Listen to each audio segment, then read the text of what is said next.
হরে কৃষ্ণা। তো মায়াপুরের second number blog আমি এখান থেকে শুরু করছি, ঠিক আছে। এখন বাজে বিকেল 4:30 আর আমি এখন ভগবান দর্শন করতে যাচ্ছি। আর হচ্ছে তবে চলে যাচ্ছে সবাই। তো চলো, ভগবান আমি সম্ভব হলে, মন্দিরে তো ফোন নিয়ে ঢুকতে দেয় না, সম্ভব হলে আমি অবশ্যই ভগবান দর্শন করাবো, সঙ্গে থাকো। দেখো, দর্শন করে আমরা চলে এসেছি, হ্যাঁ। আর তোমাদের আমরা দর্শন করাতে পারলাম না, কারণ ফোনে ঢুকতেই দেয়নি। তার জন্য আমরা দর্শন করেই চলে এসেছি। আর মন্দিরের পেছনের মাঠে আমরা বসে আছি, ওখানে খিচুড়ি দিচ্ছি, ওখান থেকে আমরা এখন খিচুড়ি নিয়ে এসে খাবো। তারপরে তোমাদের সাথে কথা বলছি। খিচুড়িটা আগে নিয়ে আসি, নাহলে শেষ হয়ে যাবে। কাঠবিড়ালির গায়ে এই দাগ, তার জন্য একটা ছোট্ট কাহিনী বলি। যখন সীতা উদ্ধারের জন্য রাম সেতু তৈরি হচ্ছিল, তখন ওই রাম সেতু তৈরির জন্য কাঠবিড়ালিও সাহায্য করছিল। তখন ভগবান রামচন্দ্র দেখে কাঠবিড়ালিকে তার হাতে করে নিয়ে আদর করছিল পেছনে, তার জন্য ভগবানের আঙুলের ছাপ এখনও রয়ে গেছে। এখন আমরা মন্দিরের দিকে যাচ্ছি, মানে এখন 6টা বেজে গেছে, 6:30 থেকে সন্ধ্যা আরতি শুরু হবে। আর মন্দিরে যাচ্ছি, এই যে মন্দির যাবো। এখন ঢুকবো না, একটু পরেই ঢুকবো।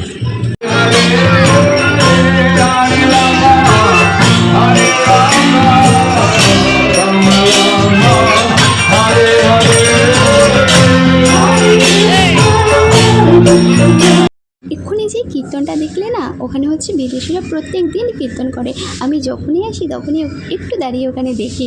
তো ওটা দেখার পরে তারপরে চলে এসেছি, মানে মন্দিরের আশেপাশে দিয়ে একটু ঘুরছিলাম। আমরা কি করব, কোথাও যাওয়ার নেই। প্রভুকে বলছি যে একটু ঘুরতে নিয়ে চলো, কোথাও নিয়ে যাচ্ছে না। তার জন্য মন্দিরের আশেপাশে দিয়ে এই যে একটু ঘুরছি, ভিডিও করছি, ফটো তুলছি, কিন্তু আমাকে ভিডিওও করে দিচ্ছে না, একটু ফটোও তুলে দিচ্ছে না, এত রাগ হচ্ছিলো।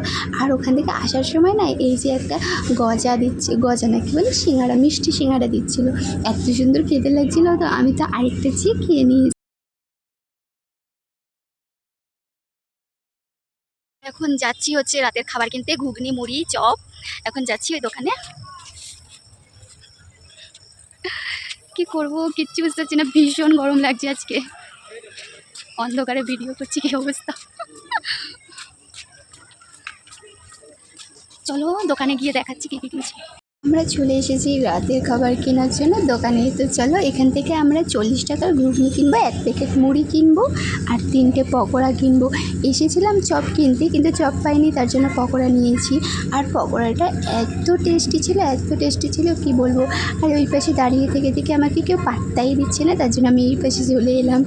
তারপর প্রভুকে বললাম, বলার পরে তারপরে আমাকে ঘুগনি দিল। আর এই যে এই পকোড়াটা এত সুন্দর টেস্ট ছিল কি বলবো। 3টে 20 টাকা করে বিক্রি করছিল, 3টে নিয়েছি। আর 40 টাকার ঘুগনি নিয়েছি আমরা, 40 টাকার একটু একটু করে ঘুগনি দিয়েছে।